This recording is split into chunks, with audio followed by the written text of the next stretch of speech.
Balak sanang bigyan ng binatilong yon si Mang Aka ng 500 pisong halaga sa pagtulong sa pagpalit ng gulong nito. Ngunit tinanggihan nito ang inabot na pera. Para kay Mang Aka, ang pagtulong sa kapwa ay hindi para may magbigay sa iyo ng gantimpala o may hinihintay kang kapalit o para magkaroon ng utang na loob sa iyo yung tao. Kundi ito'y bukal sa puso at totoo na ibinibigay yon sa nangangailangan. Hindi naman siya relihiyosong tao, pero naniniwala ang matanda sa siksik, liglig at umaapaw na pagpapala pa ang mapapasa iyo kapag nag-abot ka ng tulong sa salapiman, sa bagay o dinadaan sa gawa. Ay, wag na iho.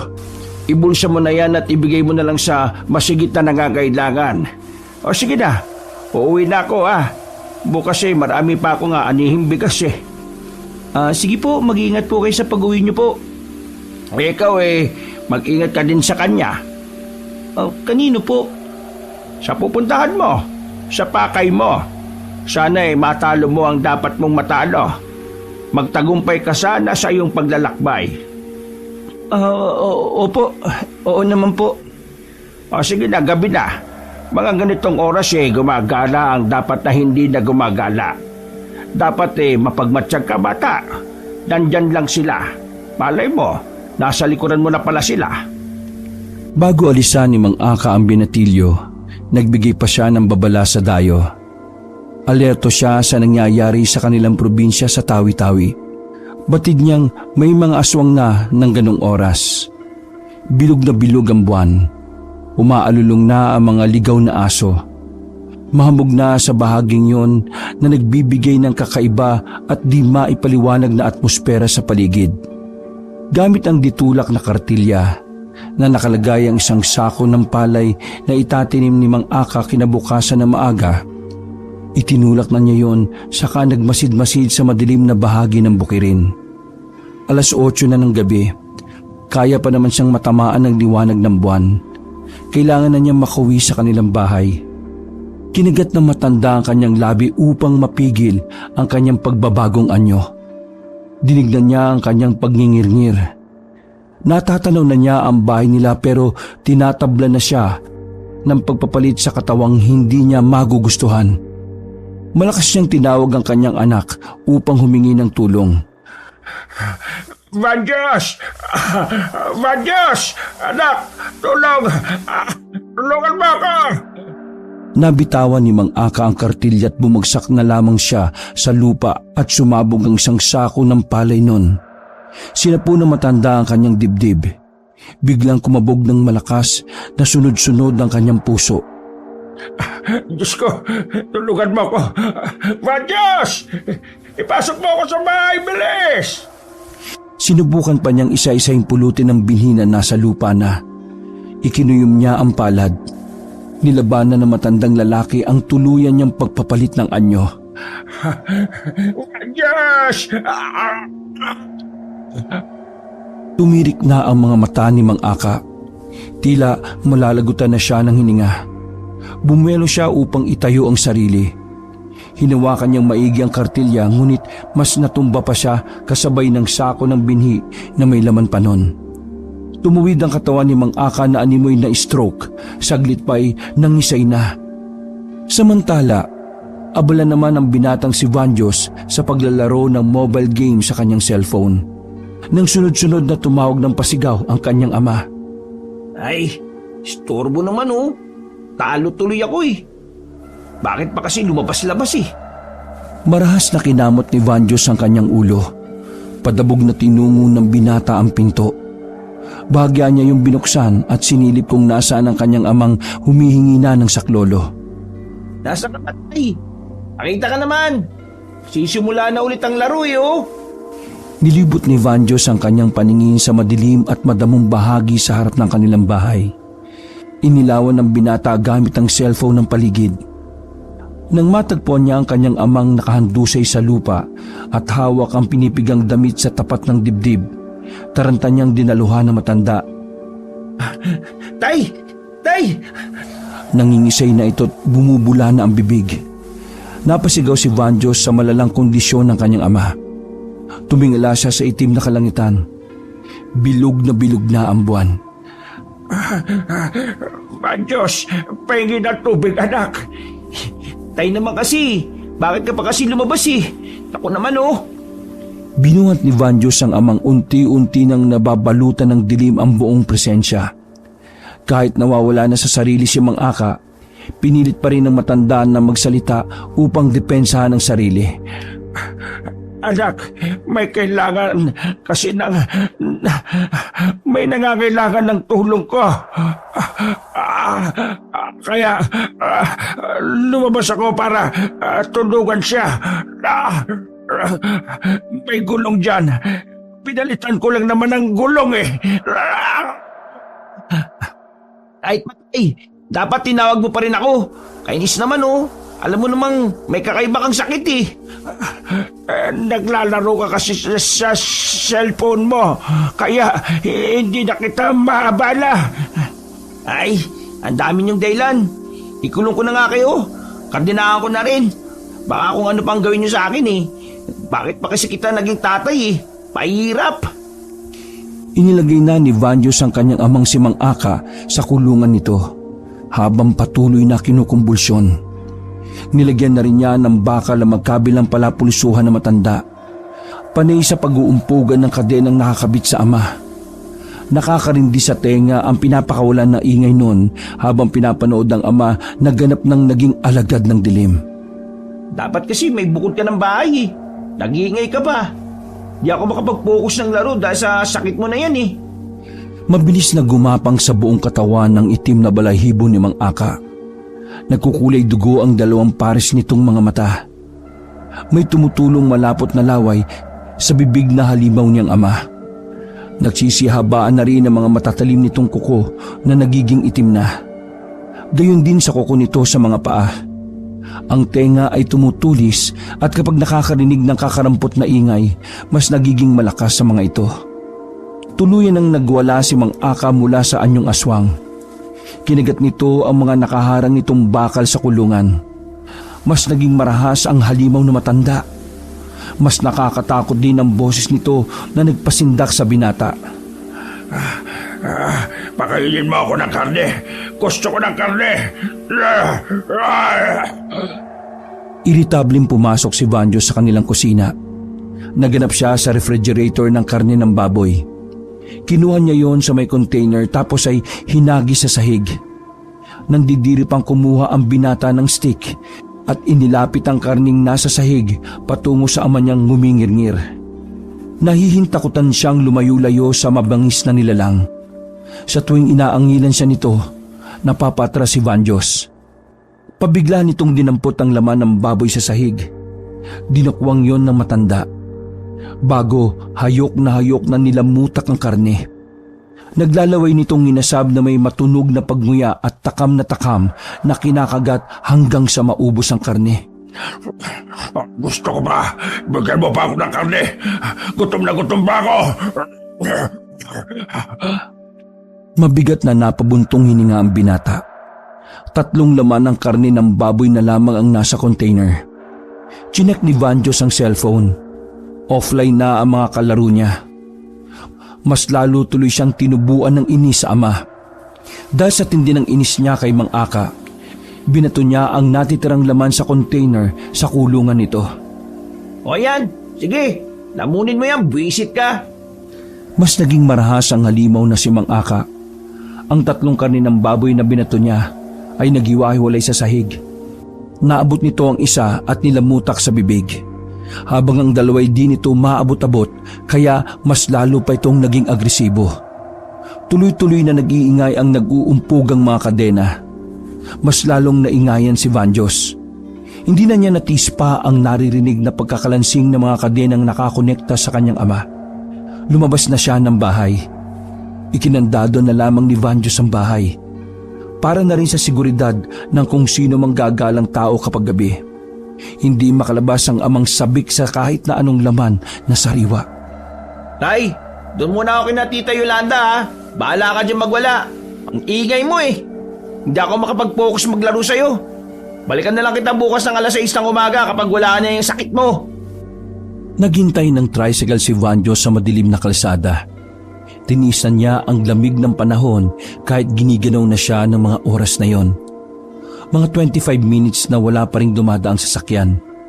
Nagtungo na siya ng paradahan ng tricycle sa terminal. Sa kabilang kanto pa yon pero nilakad na lamang niya kahit malayo. Wag lang siyang maingayan sa pagwawala ng kanyang tatay.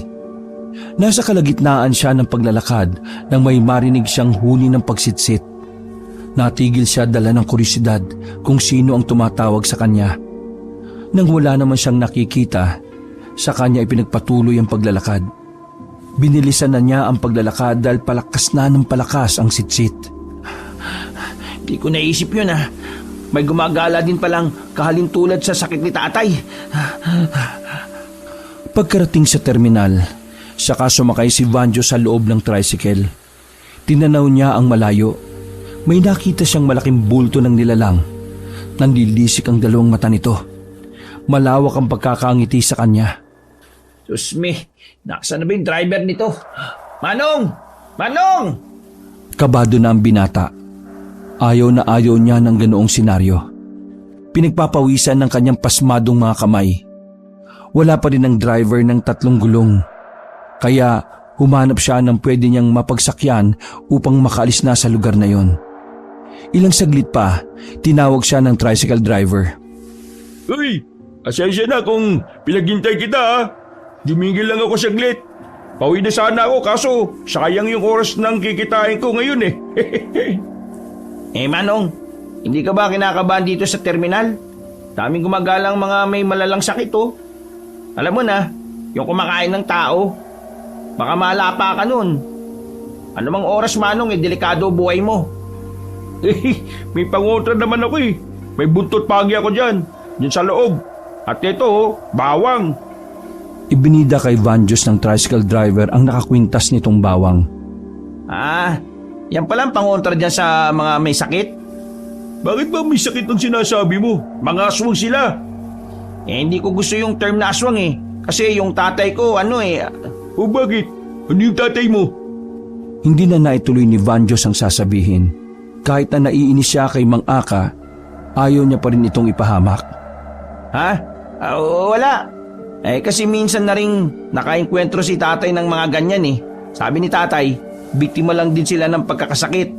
Tinamaan lang daw sila. Mga nayanggaw daw, yun yung tawag doon. Sus! Walang yanggaw-yanggaw. Kapag aswang na rin ang magiging lahi nun. Pati yung mga anak niya at kapwa-puan niya. Walang yanggaw-yanggaw, no? Napaisip si Vanjo sa sinabi ni Manong driver.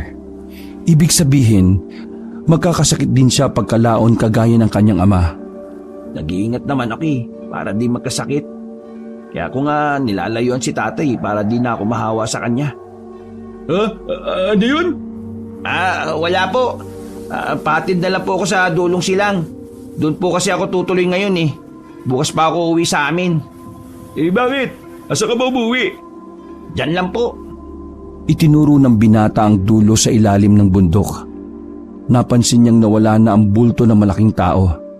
Siguro naamoy ng halimaw ng dilim ang puro bawang na nasa loob ng tricycle. Maski ang sinusot nitong kwintas na maliliit at may katamtaman na laki ng bawang. Pwede ba yan isuot sa may sakit? Ibig mo sabihin sa aswang? Oo naman. Para madali silang mamatay. Napalunok ng laway si Vanjos. Hindi naman niya siguro gagawin yon sa kanyang ama. Pinandar na ng Manong ang tricycle nito tapos pinausukan ng tambutso. Kasunod din nun, pinaharurot na ng driver ang tricycle. Pero ano pong gamot Manong sa mga may sakit? Aswang nga! Direktay mo na kasi. Walang lunas sa sakit na yun, no? Kamatayan! Yun ang lunas para hindi na sila makapambiktima pa. Wawa naman po sila Manong. Ano kawawa? Huwag mong kawaan ng ganong nilalang. Hindi sila parte ng mundong ito, no? Nagpantig ang tenga ni Vanjos. Gusto pa sana niyang sagutin ng Manong driver kaso di na niya pinatulan pa. Baka mabuko siya na pinagtatanggol niya ang mga aswang. Isipin pa nito na aswang siya o ang mga kamag-anak niya. Magiging aswang ka rin. Tamo, maayanggaw ka sana. Pagkarating nila sa dulong silang, nagbayad na si Vanjos ng 25 pesos sa manong.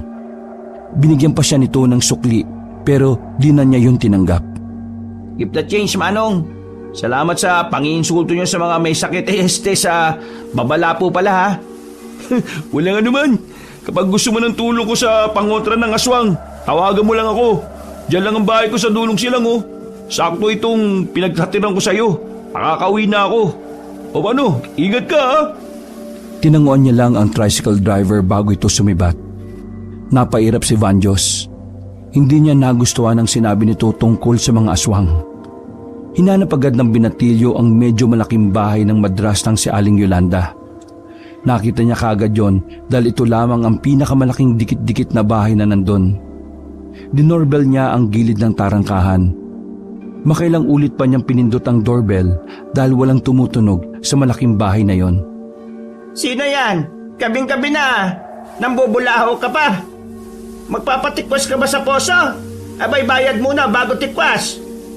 Tita Yolanda, si Vanjos po ito, anak ni Aka po. Yung asawa mo magsasaka. Kagad na nakilala ni Aling Yolanda ang binata na kasundong-kasundo niya dahil sa pagiging kalug nito, gayong may pagka-istrikta.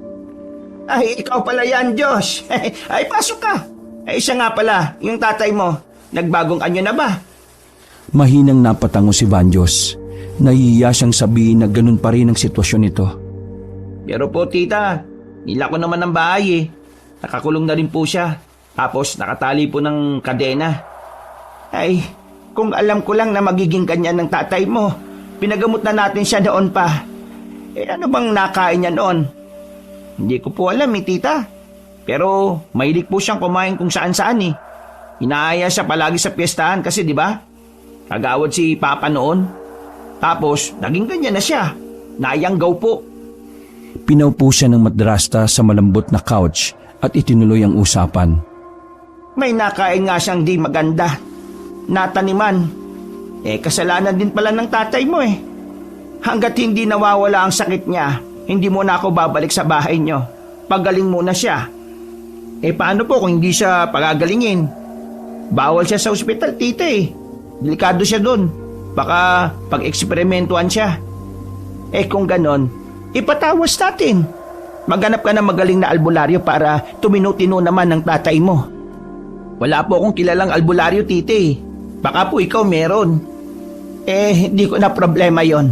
Ay teka, ubos na ba yung pinadala kong karne ng baboy sa tatay mo? Tumango si Vanjos. Opo, tite. 3 na lang po yun. Dahil sa inis ko naibato ko kay tatay yung natitirang 3 karne. Kaya nga po nandito ako sa inyo kasi hingi po ako ng naka-freezer na ng karne ng baboy.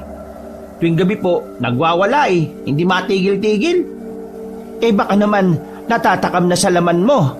Kaya ayaw na ng karne ng baboy na ino-order natin sa palengke. Pinagpawisan ng malapot si Vanjos. Tiningnan niya sa mata ang madrasta. Hindi naman ito mukhang nagbibiro. Takangiti pa nga ito nang nakakaloko sa kanya. Eh, siya nga pala, tita. Ano pong balak natin kay tatay? Eh kung wala talagang lunas, anak, Diyos, wala na talagang magagawa. Aabuhin natin siya. Ano po, tita? Dumoble ang mata ni Vanjos sa gulat sa lumabas sa bibig ng madrasa niya. Tita naman, ano po ba yung sinasabi nyo? Hindi ka po ba naaawa kay tatay? Mahal mo naman po siya, di ba? Oo, pero mamahalin ko lang ulit siya kapag bumalik na siya sa dati. Hindi ko naman nakalain na magiging ganun siya kalala. Mas masahol pa sa halimaw Nakakatakot. Pero pakiramdam ko, hindi na babalik sa normal ang tatay mo. Habang buhay na siyang ganun. Naawa ko sa kanya kaya nga ayoko na siyang mahirapan Ikaw ba? Gusto mo bang nakikitang nahihirapan gabi-gabi ang tatay mo? Tapos ang tanging solusyon, susunugin niyo siya. Ganun po ba, Tita Yolanda? Nakikisama lang naman po si tatay sa mga tao Di naman po niya kagustuhan ng maging ganun Abay dapat nag-iingat siya, Diyos. Ay nako, kung kailangan kitilin ang buhay niya para di na mahirapan ng tatay mo, kitilin niyo na bago may madamay na iba. Tita, sumusobra ka na Inulit mo pa talaga ha. Napagtaasan na ni Vanjos ng boses si Aling Yolanda. Gumuhit ang galit sa mukha ng matandang babae, saka hinarap ang binata. Hindi nagpatalo si Vanjos sa pakikipagsukatan ng tingin. Ipinagtatanggol niya ang kanyang ama't di hahayaang apihin ng mga ito. Akala ko pa naman tita, mabait ka at mahal mo si tatay. Sana, nabuhay na lang pala si nanay para di ka lang niya nakilala. Dumapo sa kanang pisngi ni Vanjos ang palad ni Aling Yolanda. Bumakat ang pamumulan nito. Mangyak-ngyak ang binata sa ginawa ng mataba niyang madrasta. Mariing napatingin ng masama si Vanjos dito. Di ba tama ako? Lumabas din ang totoo mong kulay. Hindi mo talaga mahal si tatay. Kasi kung mahal mo siya, di mo ako sasaktan ng ganyan. Ang tabil naman kasi ng dila mo. Kaya hayan, nasampal kita. Kaya sa susunod, ayos-ayusin mo ang pagsagot-sagot sa akin, Diyos. Hindi ko na gusto yung pagtrato mo sa akin. Pinalis ni Vanjos ang nangingilid na luha sa kanyang mga mata. Baka nakakalimutan mo kung saan ka nakaapak ngayon, tita. Lumugar ka rin po sa anak kung saan ka dapat lumugar. Ipinalit ka lang ni tatay kay nanay nung namatay si nanay. Kaya sana, sasampalin mo ulit ako? Sinindak ni Vanjos gamit ang namumulan niyang mata, dulot ng iyak ang makapal niyang madrasta. Balak pa sana siya nitong tampalin kung hindi niya ito pinigil gamit ang magaspang at mapanglabang boses. Totoo naman, di ba? Property ni tatay ang bahay na ito. Sa kanya ito. Ginagamit mo lang si tatay dahil nanalo siya kagawad noon dahil marunong siyang makisama bilang magsasaka. Nandiyan ka lagi nung eleksyon niya. Sinusuportahan mo siya. Pero lahat pala ng yon, pakitang tao lang. Kasi dahil sa naging kalagayan ng tatay ko, iniiwasan mo na siya? Ganun ba? Kaya basta-basta mo na lang siya nilalayuan? At nung nagkasakit siya ng ganon, ikaw nakikinabang ng lahat ng ari-arian niya? Yung lupa niya sa pagsasaka, tatapatin na po kita, tita. Habol mo lang yung mga ari-arian niya at hindi ang puso ni tatay. Di ba tama ako, ha? Sabing tumahimik ka na Sinakal ni Aling Yolanda sa leeg ang binata. Ginagap nito ang kanyang leeg at ibinalandra sa pader. Ano gagawin mo sa akin? Papatayin mo ako? Sige, patayin mo ako. Para makamkam mo lahat ng ari-arian ni tatay. Yun naman ang gusto mo, di ba? Hininto ni Aling Yolanda ang pagsakal sa kanya. Pinakawalan siya nito. Ubo naman ang ubo si Vanjos at hinihimas ang leeg nang pinatakas na siya ng madrasta mula sa pagkakasakal. Biglang sinampal si Aling Yolanda ng realisasyon sa ginawa nito sa kanya at nag-iba ang timpla ng muka. Naging maamong parang tupang sinusuyo na siya ngayon. Diyos, patawarin mo ako. Sorry kung nasaktan kita. Ayos ka lang ba? Nabigla lang naman ako kasi ikaw sinagot-sagot mo ako ng ganyan Ay nako, gusto mo ba ng tubig? Ikukuha kita. Saglit lang saan na ba yung tubig? Ito, ayan, ito, uminom ka. Mabilis na sinalukan siya ng malamig na tubig ni Aling Yolanda at inabot sa kanya ang babasaging baso. Tinaliman ni Vanjos ng mga mata ang kanyang madrasta at tinabig yon. Naglikha ng pagkabasag ang baso na nagkalat sa sahig ang mga bubog. Alam mo, mas masahol ka pa sa isang aswang Hindi ka nga aswang na kagaya ng tatay ko. Tao ka nga, pero yung ugali mo, ugaling halimaw. Mangyak-ngyak na si Aling Yolanda dahil sa sinabi nito. Pero hindi ito nagpa-apekto at salip todo suyo pa sa kanya. Diyos, humingi naman ako ng sorry sa iyo. Patawarin mo ko. Nabigla lang naman ako. Tumahimik ka. Hindi na nakapagtimpi pa si Aling Yolanda at kinumpronta siyang muli. Tumahimik. Piniga ni Aling Yolanda ang pisngi ni Vanjos. Nasasaktan na naman siya sa ginagawa ng kanyang madrasta. Sakit naman, tita. Akala mo ang galing-galing mo? Hindi. Wala kang alam. Puro hangin lang yung laman ng utak mo. Tamad ka. Puro ka lang laro ng kung anong-anong walang kabuluhan. Tapos, palasa sa kayamanan ng tatay mo. Kaya ka ganyan Naunahan ka pa ng kapatid mong si Ivana na nasa abroad na. Hanggang dito ka na lang. Kasi wala namang kwenta ang buhay mo. Lintik ka! Ha? Marahas na binitawan ni Aling Yolanda ang pisngi ni Vanjos. Mangyak-ngyak na hinawakan niya ang nasaktang pisngi. At huwag mong sabihin property ito ng tatay mo. Unang-una, binigay na ito ng tatay mo sa akin ng buong buo. Pangalawa, nagpirmahan na kami ng consent na sa akin na itong bahay na ito. Kaya wala kang karapatan na pagsabihan ako ng ganyan. Dahil nasa sarili kitang teritoryo. Hindi na nakapagsalita pa si Vanjos. Nakaawang na ang kanyang bibig na sinisipat ng tingin ng kanyang madrasta. Tingin niya sa kanyang harapan ay nagbabalat halimaw lang ng bigla na lamang nabalatan at lumabas ang tunay na anyo. Lumayas ka dito bago pa kita tuluyang ipakaladkad. Hindi na tinag ang binata. Kumilos lang siya nang sa pangalawang beses maotoridad na nag-utos ang mataba niyang madrasta. Nanlaki ang mga matang itinuturo pa nito ang pinto palabas. Wala nang nagawa si Vanjos kundi kusang lumabas kahit labag sa kalooban niya. Narinig pa niya ang malakas na pagsara ng pinto na ikinagulat ng kanyang magkabilang balikat. Hindi niya napigilang umiyak. Chinek ni Vanjos ang oras sa kanyang cellphone. 9:00 pa lang ng gabi. Hindi tuloy niya alam kung saan siya tutuloy. Balak niyang balikan ang ama niyang magsasakang iniwan niya sa kanila. Pero medyo malayo-layo na buhat ng nasa dulong silangan pa siya. Nagkamali ako ng pakilala sa kanya. Dapat hindi ko na lang siya nagustuhan nung ipinakilala siya sa akin ni tatay. Naghanap si Vanjos na pwede niyang paghigaan para palipasin ang gabi. Ligtas naman siya sa dulong silang. Panatag siyang hindi mabigat ang atmosfera at hanging humahampas sa kanyang balat. Di gaya sa kanilang lugar na puro huni ng galit na ibon, mga tukot, mga ngirngir at alulong ng galang aso ang maririnig. Nang may matagpuan siyang bench, doon siya humiga. Sakto pang may karton. Tsak, dumaan dito ang mga taong pulubi at pinaghigaan ito ng mga ito. Sasaglit na lang muna siyang matulog para may lakas siya kinabukasan. Hinihiling na lang ni Vanjos na gabayan siya habang natutulog. Wala sana mangyaring masama sa kanya o may dumaang maaring magpahamak sa kanya.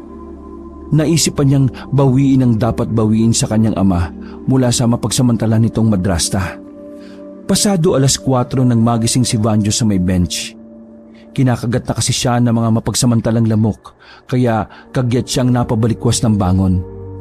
Kinapa ng binata ang cellphone at pitaka niya sa kanyang bulsa. Nanginig ang buong kalamnan ni Vanjos sa panlulumo nang wala na sa kanyang bulsa ang pitaka at cellphone. Napamura siya sa isip. Naku, paano na ito? Diyos mio naman oh, nandun pa naman yung account ko. Ay naman, malas naman oh. Saka paano ako makakauwi nito? Maras na napakamot ng ulo si Vanjos. Sinaktan pa niya ang sarili sa katanghan. Dapat pala, iniwan ko na lang sa bahay yung cellphone ko eh. Ay hindi, pakamahal pa naman nun. Maglalakad din ako nito. Ano ba naman yan? Siguro yun na ang karma ni Vanjos sa pag-iwan niya sa kanyang ama sa bahay. Pero idinadalangin niya na mahana pa rin ang pitaka at cellphone niya. Nasa aparato kasi na yon ang mahalagang compilation at alaala niya sa ama. Nanuot kay Vanjos ang pagsisisi na iniingatan niya ang kanyang cellphone. Maski ang pitaka na naglalaman pa naman ng malaking halaga. Sa kanyang pagtayo, may nahulog na 2 bagay sa likuran ng kanyang pantalon. Napamulagat si Vanjos nang makita niyang nalaglag ang pitaka at cellphone niya. Ay naku, salamat po Lord. Kailangan ko po mga ito eh. Kinabahan ako, kala ko nawala na. Sa kabila ng balisa niyang sarili, nagpara na siya ng mabilisang mapagsasakyan papunta sa bahay nila. May dumaang habal-habal. Mainam at mabait yung manong dahil kilala pala siya nito't ang kanyang ama na kagawad sa kanilang lugar. Residente rin pala ito sa baryong yon kaya nilibre na lamang siya ng sakay nito. Nagpasalamat si Vanjos sa lalaki. Balak pa sana niyang abutan ito ng 500 subalit tumanggi na ang lalaki at pinasibat ang motor. Kinuha niya ang maliit na susi na nakasiksik sa kanyang pitaka. Sinusian niya ang padlock na nandun. Expected na niyang tahimik niyang aabutan ng bahay dahil batid ni Vanjos na nagkatawang tao na ang kanyang amang si Mang Aka. Subalit hindi niya inaasahan ang kanyang dadatnan pagbukas niya ng pinto. Kalat sa sahig ang mga kasangkapan, tumba ang lames at bangko, maski ang TV ay basag ang screen nito. Nagtungo si Vanjos sa bodega kung saan nakakulong ang kanyang ama. Wala na ito doon. Nakawala na ito sa bakal na kulungan. Wasak yung bakal at kumalas ang mga nakakabit na kadena. Tay, nasan ka? Nagtungo si Vanjos sa likuran ng kanilang bahay.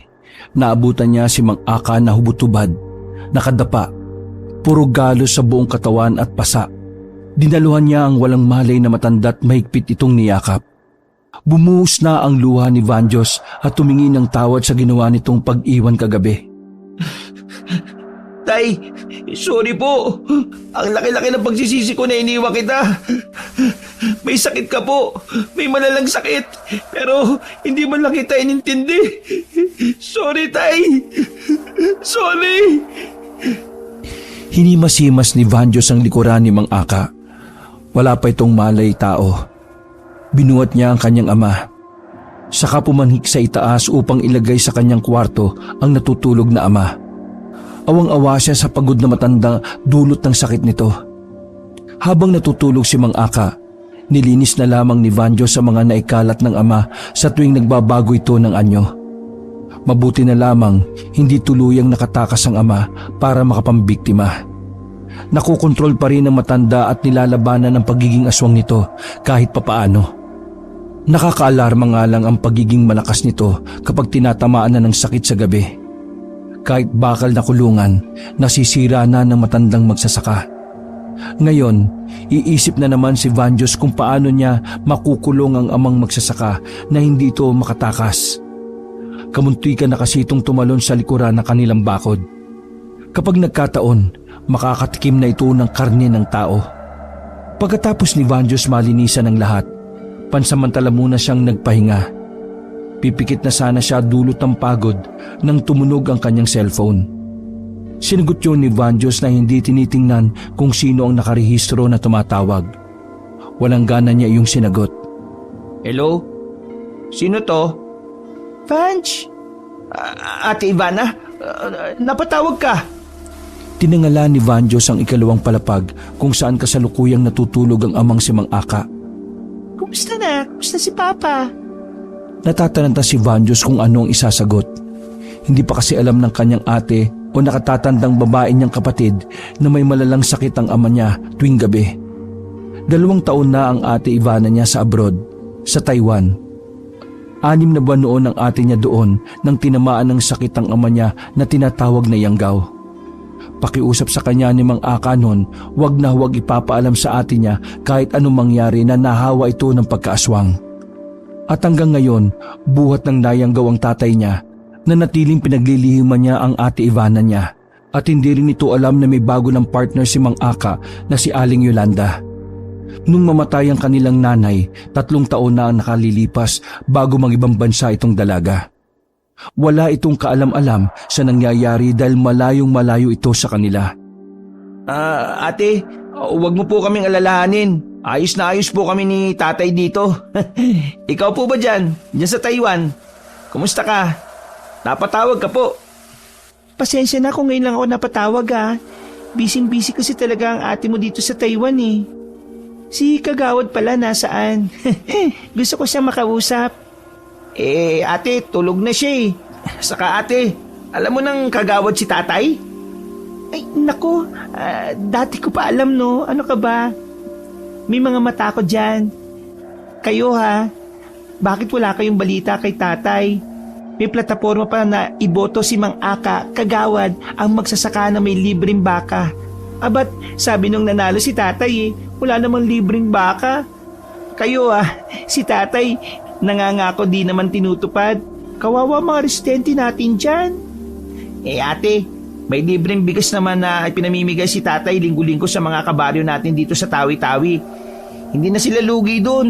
Yung baka, libre yun kapag may umabot ng 100 edad dito sa baryo natin. Tapos, ireregalo yun ni tatay.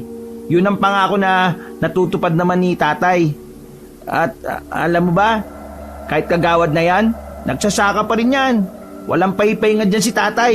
Kaya proud na proud ako dyan kahit na may sakit sa... Ano?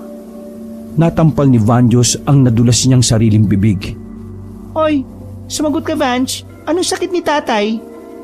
Hindi na niya sinagot ang kabilang linya. Balak pindutin ni Diyos ang end call para makatakas sa tanong ng ate niya. Natatakot siyang malaman na nayanggaw ito. Vanch, sumagot ka. Naririnig ko ang paghinga mo. Huwag kang ano dyan, ha? Ate, may lagnat kasi si tatay ngayon. Kasi panay kasi kayod ng kayod sa pagsasaka sa palayan sa may pilapil sa atin. Kaya ayun. Ay, Diyos ko naman si Buknoy, yung kalabaw natin. Ipinagkatiwala muna ni tatay sa tauhan niya si Buknoy hanggang di pa siya gumagaling. Ganon? Alagaan mo si tatay dyan, ha? Balita ko napapabayaan mo na yung tatay natin Puro ka kasi online games. Hayaan mo, malapit na akong dumating dyan. Ay, sige po, ate. Iingat po kayo dyan sa Taiwan, ha? Oo, ingat din ikaw dyan sa Tawi-Tawi. Pati ako. Ha? Napabalikwas ng lingon si Vanjos nang marinig niya ang boses ni Ivana sa likuran ng nakabukas na pinto. Pumasok na ako, ha? Di na ako kumatok. Di naman nakalaki. Ha? Ate Ivana, paano ka nakauwi? Bakit? Surprise! Labang yakap niya kay ate.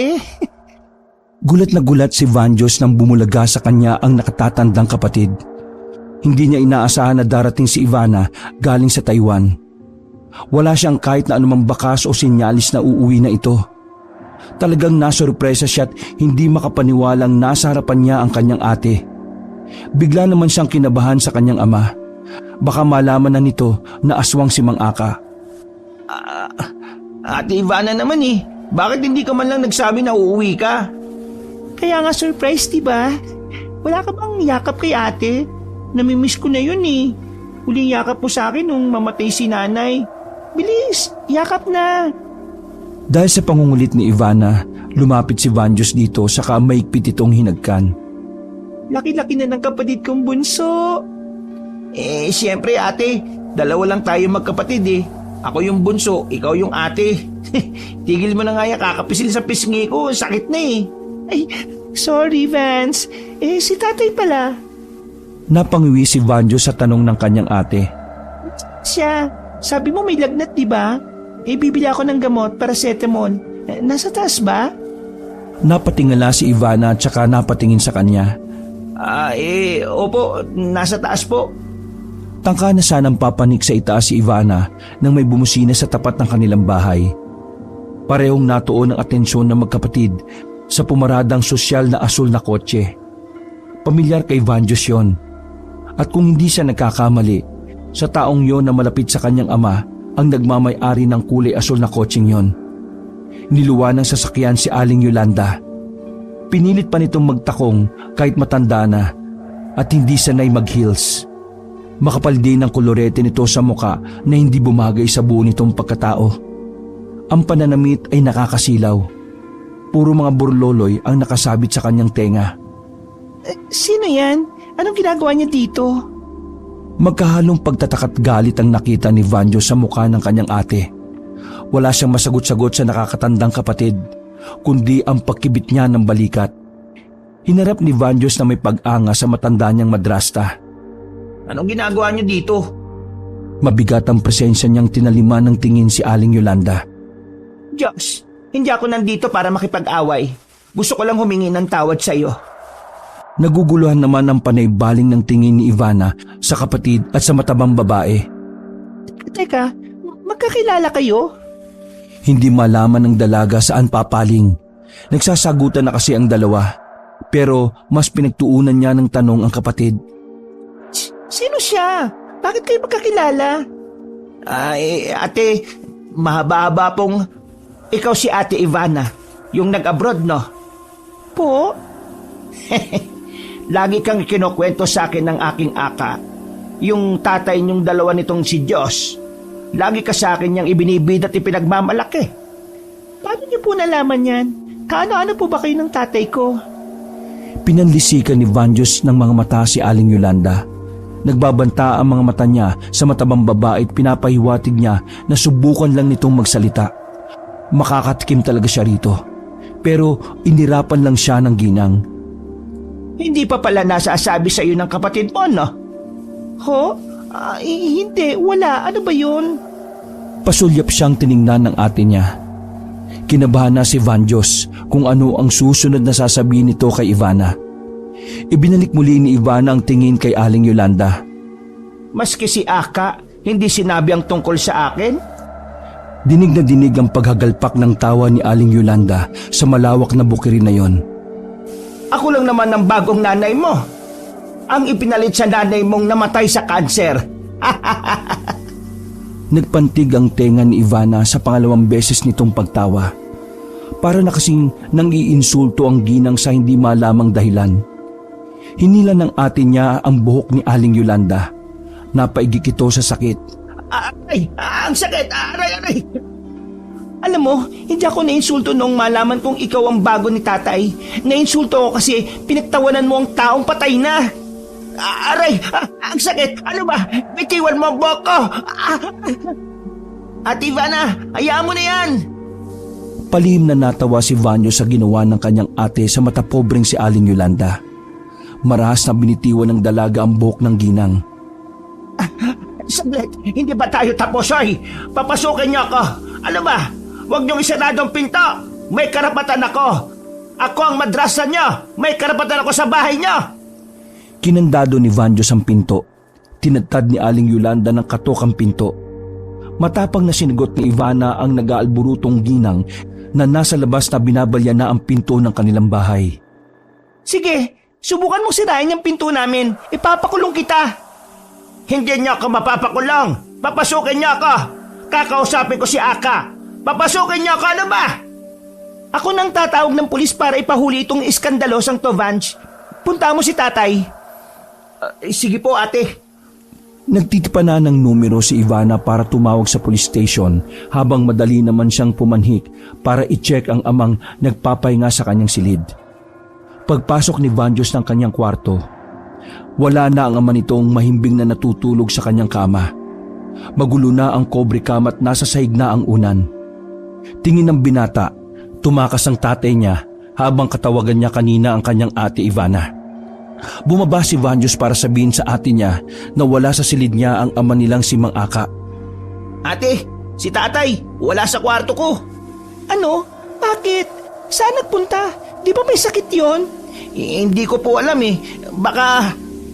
Diretso niyang tiningnan ng ate niyang si Ivana at unti-unti niyang naalala kung saan madalas nagpupunta ang matanda. Si Buknoy po, ate. Bakit? Anong meron sa kalabaw? Di ba sabi mo pinahiram niya yun sa tauhan niya? Hindi! Nasa pala yan si tatay. Baka mabinat yun. Bakit mo naman siya pinaalis? Ay, hindi na naman tayo. Mabilis na binuksan ni Vanjos ang pinto. Tumambad sa magkapatid ang matabang madrasta na hindi maipinta ang muka. Binangga nila yon at sumakay sila sa nadaanan nilang habal-habal. Sumunod din naman ang pakialamera nilang madrasta kung saan sila pupunta. Nakarating sila sa malawak na palayan na may bagong bungkal na lupa. Natagpuan nga nilang tatlo si Mang Aka na nakalulan sa kalabaw na si Buknoy habang pinapasunod nito. Nang mautusan ni Mang Aka ang kalabaw na may katigasan ng ulo, umusad na ito at sinimulan na ang pag-aararo. Tay, si Ate Ivana nandito na! Pa! Kumaway ang dalaga kay Mang Aka. Dito ako! Umepal naman ang madrasta na sabik itong halikan. Sumama ang tingin ng dalaga kay Aling Yolanda. Pareho silang nag-irapan. Tigilan mo na po yan, ha? Tay, mabibinat ka po sa sakit mo. Hindi pwede. Kailangan ng bigas ng mga kababayan natin. Buwan na ng alihan ngayon. Kailangan ko bayad. Kahit kailan talaga tatay, oh. Ang kulit-kulit. Hinataw ni Mang Aka gamit ng latigo ang kalabaw. Huminto saglit ang hayop na katuwang nito sa pag-aararot pagtatanim ng mga gulay. Tinanggal ni Mang Aka ang abakang suot-suot nito sa ulo. Inalis ang putik na nakakapit sa paa nito. Kailan ka nakauwi, anak? Niyakap siya ni Ivana dahil sa kasabikan. Naramdaman na matanda na humagulgol ang kanyang anak na babae. Inalo-alo naman niya ang anak. Uwi ko pa lang, Tay. Ngayong araw lang po. Miss na po kita, Tay. Ako rin anak, miss na kita. Alam nyo, gusto ko ulit kayo kasama sa pagtatanim ng palay. Gaya ng ginagawa namin ni Vance noong mga bata pa lang kami. Naalala mo pa rin pala yun, anak. Oo nga, nakakamiss ang mga panahong yon. Ahem, nandito ako, mahal. Humalukip-kip at napataas ang kaliwang kilay ni Aling Yolanda sa pagkakayakap sa kanya ng anak na babae. Ako ba? Hindi mo na-miss, ha? May pag-arko ang kaliwang kilay ng ginang. Para pa itong nangahamon sa dalawa niyang anak.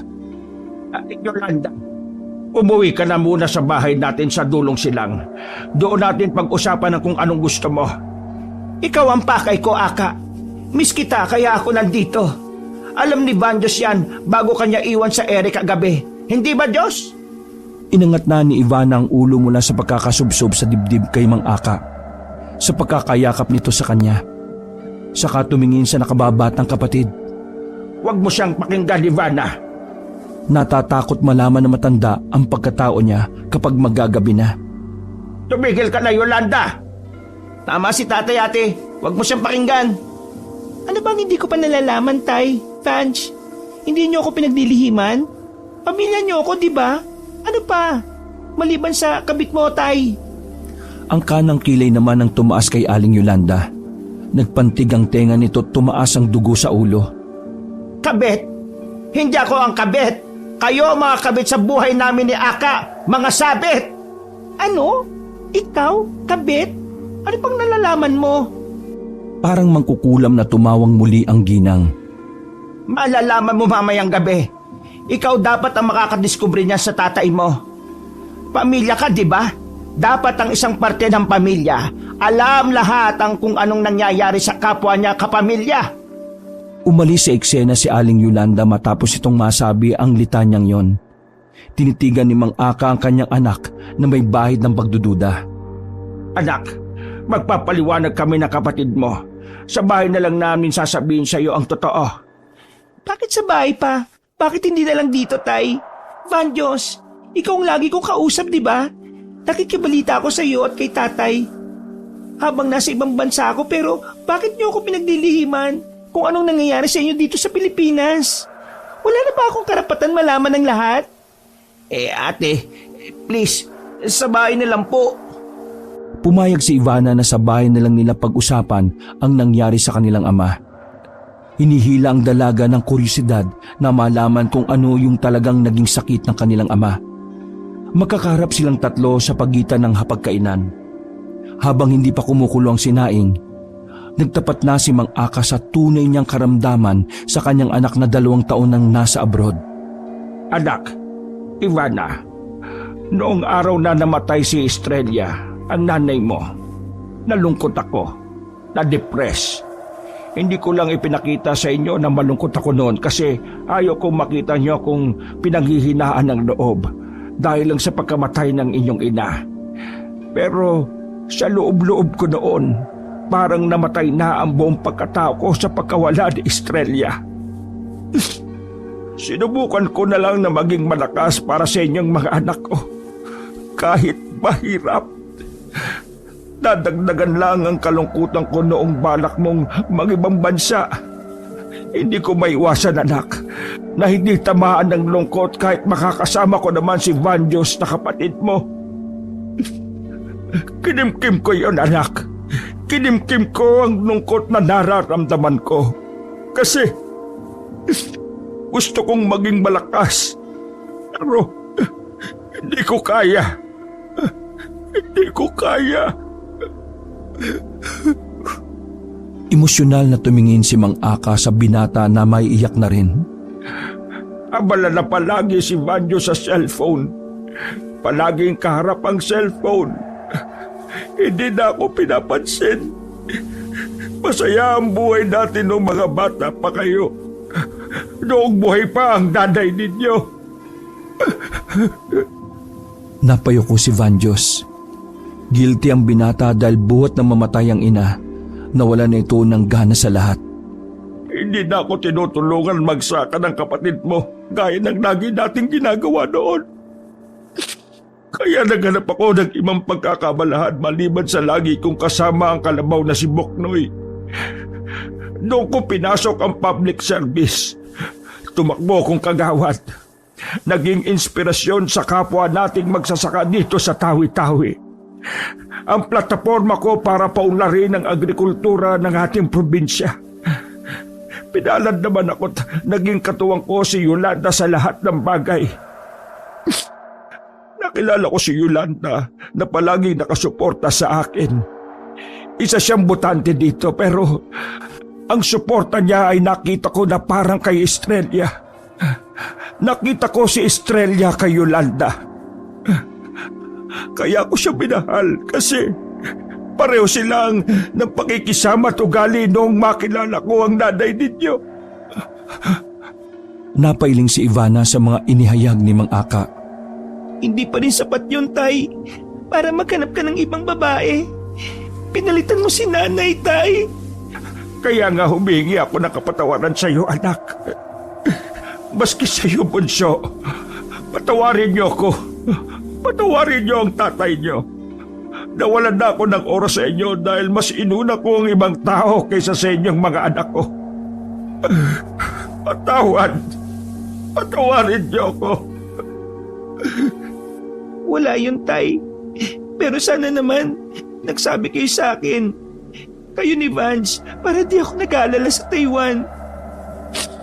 Yun naman, kaya ako nag-abroad para rin sa pamilya natin eh.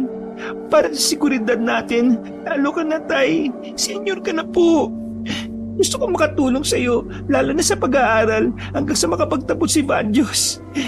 Di ba masasaya si nanay sa langit kapag nakita niyang malakas tayo at lumalaban pa rin sa buhay na inspirasyon siya? Oo, tama ka. Kaya, patawad talaga, anak.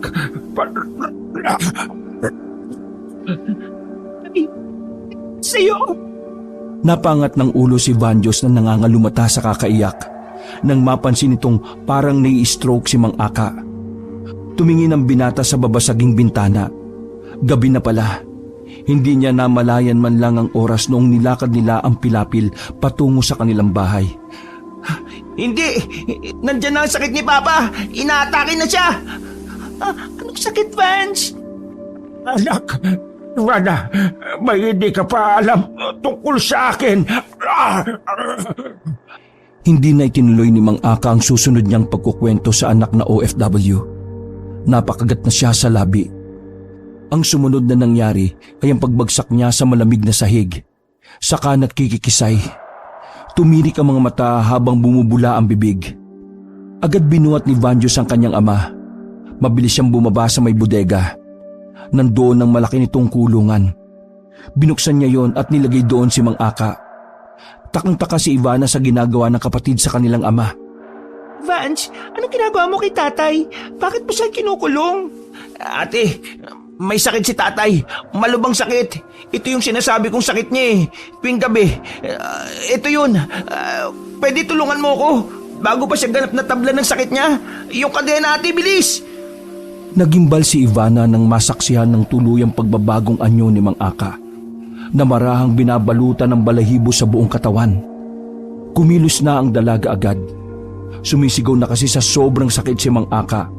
Mas bumabang isang boses nito. Nagiging agresibo. Lumayo na kayo sa akin, mga anak. Layuan niyo na ako. Nang mahanap ni Ivana ang tanikalang ipoposa sa ama, hinablot yun ng dalaga. Pinusasan nila yon ng bakal sa mga kamay at paa. Tapos kinandado ang kulungan ng tuluyan ng itong maging ganap na aswang. Nagtakip kagad ng magkabilang tenga ang magkapatid. Nahindik si Ivana nang makita niya ang ganoong sitwasyon ng kanyang ama. Vance, kailan pa nangyari to kay tatay? Sa bawat tampas ng kadenang tanikalang naguumpugan, napapatili si Ivana. Tumutulo ang malapot na laway sa bibig nito. Sumisigaw muli si Mang Aka na nag-anyong aswang ng karne. Gusto niya ng sariwang karne. Matagal na po ate. Ilang buwan na rin po. Hindi ko nakilala si Tatay Vance. Hindi na siya yan. Pilit na nagpupumigla si Mang Aka sa pagkakagapos nito sa mga kadena. Napansin ni Vanjos na nahahatak nito ang dulo nito. Nabibitak ang pader na kumukonekta sa tanikala ni Mang Aka. Nang matanggal na ang magkabilang mahabang kadena na nakakabit sa pader, sinubukang kagatin ng magsasakang aswang ang bakal sa palapulsuhan nito. Umalis saglit si Vanjos para kunin ang matabang buhay na baboy na inorder niya pa sa poultry farm sa Panampangan. Mas nagwala si Mang Aka. Pulang-pula ang mga mata nito habang nakangangat, kitang-kita ang matatalas nitong ngipin. Pakawalan mo siya, Vance. Ate, pakawalan mo sabi siya. Maotoridad na nag-utos si Ivana sa kapatid na kaagad niya namang sinunod. Kapag napusok si tatay, ako nang bahala. Nang tinanggal na ni Vanjos ang lock sa malaking kulungan ng ama, lumayo sila tinayaan ng ama na lapain ang matabang baboy. Takbo na tayo, Vance. Ilak mo na kaagad ang pinto ng bodega, bilis. Tumalima ang magkapatid. Nakita nilang nilundag pa ni Mang Aka ang malusog na baboy sabay kagat dito. Malakas na umungal ang baboy kasunod ng pagtanggal ng balat nito sa paghiklat gamit ang matatalim ng ngipin na matandang magsasaka. Isinarado kaagad ni Vanjos ang pinto ng bodega. Naririnig nila sa pagitan ng pintong yon ang maingay na pagnasab ng aswang sa paglapa sa kaawa-awang baboy na nabili nila sa kabilang dako pa ng probinsya. Pinakiramdaman ng magkapatid kung tapos nang kumain ang ama sa loob ng bodega. Sinilip ni Ivana sa butas ng seradura kung anong nangyayari sa loob. Kinakaukaw na ng ama nito ang tiyan ng baboy at inihilamo sa muka. Tumutulo lamang ang luha ni Ivana sa pagkahabag sa ama. Nang matapos magapunan ni Mang Aka ng isang buong baboy, saka may kinuha si Ivana sa medical kit nito. Isang professional medtech kasi ang trabaho ni Ivana sa ibang bansa. Ate, ano yan? Hindi sinagot ng dalaga ang nakababatang kapatid. Sa halip, kumuha ito ng pagkakataon upang itusok ang tangan nitong injection sa katawan ng ama. Ate, wag! Sagad sa buto ang sigaw na yon ni Ivana. Hindi na nakakilos pa ang aswang dulot ng kabusugan. Itinarak ni Ivana ang malakas na level ng tranquilizer upang patulog sa liig ni Mang Aka. Malalim na napasigaw si Mang Aka sa anyong halimaw at unti-unting nanghina. Bago ito bumagsak sa sahig, nawala na ito ng malay. Pinagpapawisan ng malapot si Ivana. Inutusan si Vanjos ng kanyang ate na ibalik ulit sa kulungan at bumili ng bagong matibay na kadena upang hindi ito makakawala. Bumalik ka kagad, Vance. Baka magising si tatay. Opo, ate. Hinimasimas ni Ivana ang amang nababalutan ng itim na balahibo. Para itong isa niyang alagang hayop na mahimbing lang na natutulog. Tay, bakit ka nagkaganyan? Ate, tulong! Vance! Tumayo si Ivana sa pagkakaupot dali-daling lumabas ng bodega para tingnan kung anong nangyayari sa nakababatang kapatid sa labas. Bakit, Vance? Anong nangyari? Ha? Paglabas ni Ivana sa bodega, sumalubong sa kanya ang matigas na bagay. Isang bakal na tubo ang tumama sa kanyang ulo dahilan upang bumagsak siya sa sahig. Sumirko ang paningin ng dalaga. Tiningnan pa niya uli kung sino ang may kagagawan sa kanya noon. Lalaki. May kasama itong matabang babae na pamilyar sa kanya, ngunit nanlalabo na ang kanyang paningin. Isang malakas na hampas pang muli sa bunbunan niya bago siya nawala ng ulirat. Nagkaroon ng malay sa pagbuhos ng malamig na tubig sa kanyang muka ang binatang si Vanjos at ate niyang si Ivana. At halos malunod na naghabol ng hininga pagkatapos. Kapwa sila nakagapos magkapatid sa parehong upuan na magkabilaan. Nasa madilim sila na silid pero pamilyar yon kay Vanjos dahil yon ang bodegang pinagkukulungan niya sa ama sa tuwing sinusumpong ito ng sakit kapag patay na ang araw. Nakarinig si Vanjos ng pag-ungol at ngir-ngir sa hindi niya malamang sulok siya babaling. Di kalaunan, may nagsalitang pamilyar na boses kasabay ng pagsindi ng liwanag sa bodegang yon. Gising na pala kayo magkapatid. Parehong napabalikwas ng lingon sina Vanjos at Ivana. Ikaw? Tita? Anong oras pala ngayon? Tamang-tama. 12 pa lang ng hating gabi. Matagal pa bago bumalik sa normal na tao ang tatay ninyo. May oras pa siya para kainin ang sarili niyang mga anak. Anong ibig mong sabihin, tita? Hayop ka! Celso! Pumitik si Aling Yolanda gamit ang mga daliri nito. Nagulat ang binata at dalaga at nasindak nang biglang sumugod sa kanila ang halimaw na magsasaka. Kapwa napatili sila Vanjos at Ivana at kamuntikan ng dukwangin ng matatalas nitong mga ngipin nang may pumigil at atake ng pagkakatali nito sa leeg. Celso, wag muna. Hawakan mong maigi ang tali niyang si Aka. Wag muna ngayon. Pahihirapan ko muna ang magkapatid na ito. Yes, boss.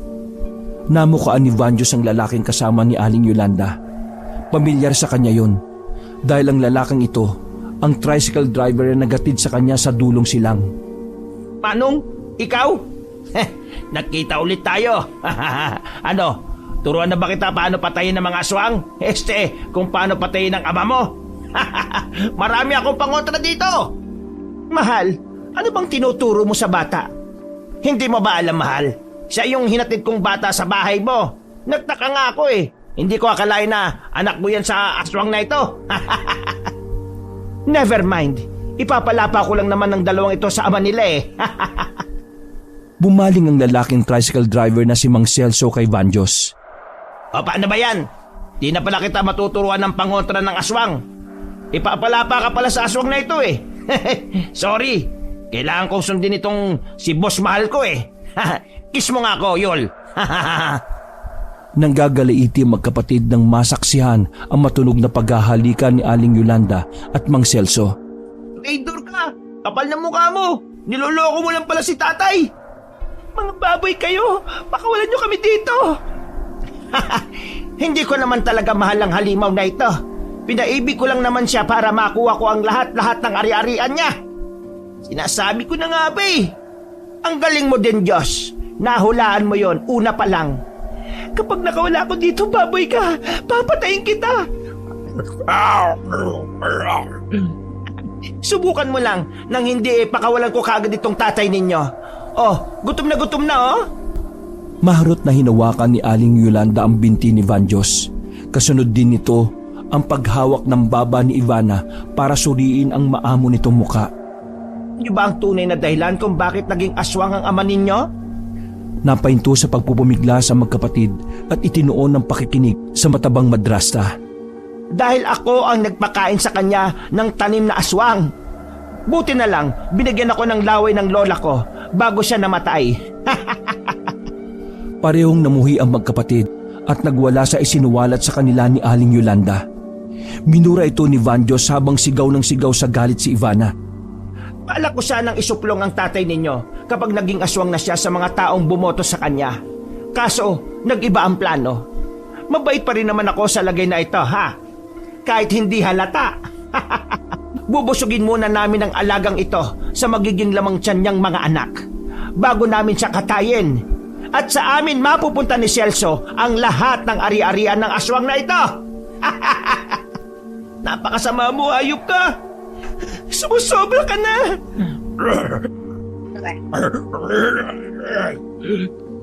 Hinatak ni Mang Celso ang dulo ng tanikalang nakakabit sa magsasakang si Mang Aka.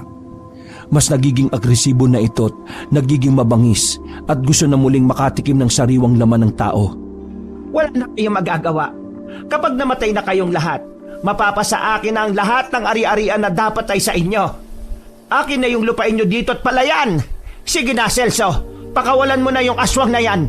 Gutom na yan eh, oh. Masusunod po, boss mahal.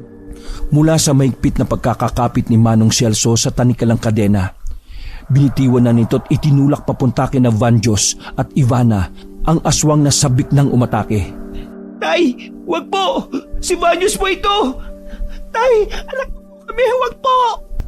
Naglalaway na sumugod si Mang Aka sa magkapatid. Handa na ang nakabuka nitong bunganga para lapain sila. Napapikit na lamang sina Vanjos at Ivana sa magiging kapalaran nila sa mabangis na halimaw nang napahinto si Mang Akat na amoy ang pabango ni Ivana. Kumalma ang aswang. Sa kamarahang lumapit sa magkapatid na inamoy ang balat nito. mula ulo hanggang talampakan. Tay, Ang kaninang malakas na pagkabog ng puso ng magkapatid ay unti-unting kumakalma. kilala mo pa kami, Tay. Nang galaiti naman sa galit si Aling Yolanda dahil hindi nito nasunod ang plano. Gutom ka, hindi ba? Kainin mo na mga yan. Masasarap ang mga yan, ano? May kinuha si Aling Yolanda na mahabang latigong bitbit ni Mang Celso. Inagaw ng ginang ang buntot pagi sa lalaki. Oh, sandali, boss mahal! May puwersang hinampas ng matabang ginang ang nakakatakot na nilalang. Umuusok pa ang aswang na si Mang Aka habang iniinda ang mga hampas ni Aling Yolanda. Sumunod ka sa akin! Kainin mo sila! Kainin mo! Malakas na paghampas pa ni Aling Yolanda ang dumampi sa halimaw. Sa bawat hataw nito ng buntot pagi kay Mang Aka, maririnig ang pag-ungol nito na nasasaktan. Sigaw na sigaw ang magkapatid pero di naman nila maipagtanggol ang ama. Dahil sa maigpit na pagkakagapos sa kanila. Ano? Aamoy-amoyin mo lang sila? Sige, lapain mo na! Nainis na si Mang Aka. Gumaling ang magsasaka sa malupit nitong kapareha. Natakam si Mang Aka kay Aling Yolanda dahil sa malusog nitong pangangatawan. Tingin niya dito, isang malusog na baboy ramo. Ano? Sige, huwag kang lalapit. Celso, tulong! Huwag kang lalapit, ha? Huwag! Huwag! Hindi na tumalab sa magsasakang aswang ang bawat tama nito ng pilantik ng buntot pagi. Naiisip na lamang nito ang pagkagutom sa laman sa nakikita niya kay Aling Yolanda. Galit na umatake ang aswang sa matabang ginang. Celso! Tulungan mo ako! Tulong! Tulong! Bago pa malundagan ni Mang Aka si Aling Yolanda, umarang agad si Mang Celso. Sinalo ng lalaki ang pag-atake ng aswang na dapat sanay sa mapagsamantalang ginang. Etong sayo! Kainin mo to! Pilit na pinalamon ni Mang Celso kay Mang Aka sa bibig nito ang suot nitong kwintas na puro bawang. Humapdi ang bibig nito't umusok, ngunit dahil sa galit ng halimaw, nakagat pa rin ni Mang Aka ang liig ni Mang Celso. Sumirit ang dugo sa liig ni Mang Celso habang unti-unting natatanggal ang laman nito. Maiging inuya ni Mang Aka ang laman ni Mang Celso. Sinunggaban muli nito ng kagat ang liig ng tricycle driver. Nang matanggal ni Mang Aka ang buto sa liig ni Mang Celso, binawian nito ng buhay ng dilat.